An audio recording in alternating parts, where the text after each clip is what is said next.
Idara ya usalama kaunti ya Kilifi imesema inafanya kila juhudi kuhakikisha inamtia nguvuni mshukiwa wa mauaji ya mtoto msichana Benedetta Kezia wa umri wa miaka 7 katika kijiji cha Kwanzai, kaunti ya Kilifi.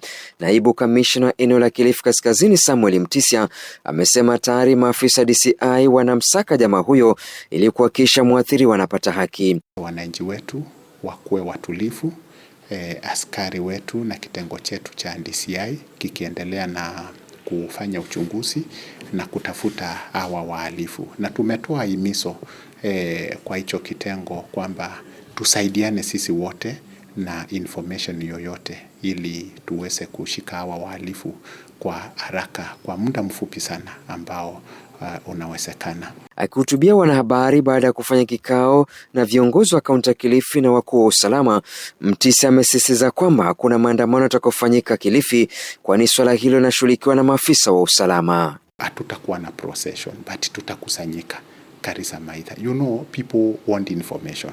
And information is not from procession. Information is from people gathering peacefully and they be undressed. Mwakilishi wa kike kaunti ya Kilifi Gertrude Mbeyu ametaka idara ya usalama kuhakikisha mshukiwa huyo wa kitendo hicho cha kinyama anakamatwa kwa muda siku 3 na kufikishwa mahakamani. Tunataka kujua chanzo. Tunataka nani tumpate hai au amekufa, whichever. Lakini tujue ni nani adui yetu katika jamii. Within 3 days, by Friday, kwa kuna mtu amepelekwa kotini. Suspects au huyo culprit mwenyewe tumuone, twende naye pale kotini. Tujue ukweli, tujue the motive ya kuua msichana kama huyu.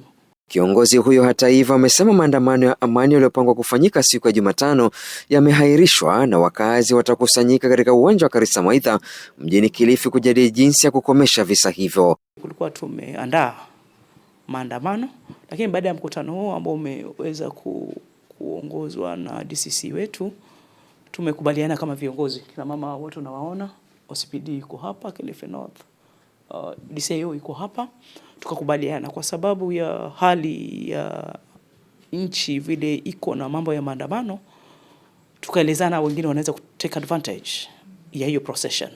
Tukatafuta plan B kuwa tuweze kukutana Karisa Maitha sote. Kitu ya muhimu tunataka information hasa from kitengo cha DCI. Wamefikia wapi? Nikiripotia Coco FM, mimi ni Mwahoka Mtsumi.